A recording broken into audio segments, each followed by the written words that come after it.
Naalala ko, yung unang upo niyong dalawa, kinausap ko kayo na anong ine-expect niyo sa married life, anong nilolook forward ninyo. Pero nakalimutan ko kung sinagot niyo na ba nung time na yun na magka-baby agad. Naalala mo ba? Hindi ko na maalala, pero siguro na-mention naman na nung time na yun ayaw pa niya. Pero ikaw, okay ka na nun? Okay na, ready na. Nung 2020? Oo, anytime kung anong ibigay ni Lord, ready na. In the 5 years, madami kayong pinagdaanan ni Alex as a married couple. May mga issues na pinagdaanan si Alex. Paano mo siya sinusuportahan pag ganun?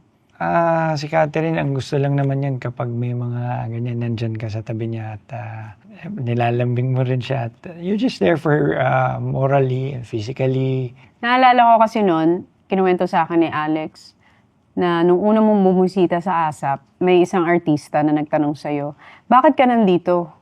Tapos ang sagot mo is, bibisitahin ko si Alex. Tapos ang sagot sa'yo nung artista na yun is, nako, if I were you, wag na si Alex, di ba? Pero tinuloy mo pa rin. Kasi meron kang nakita sa kanya na hindi nakikita nung iba, di ba? Siya talaga yung gusto ko makilala. Tapos nung nakikilala ko siya, unti-unti lumalalim.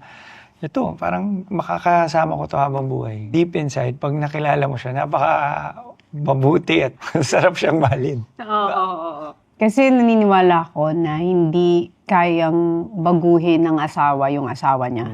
Ang pagbabago manggagaling mismo sa sarili mo.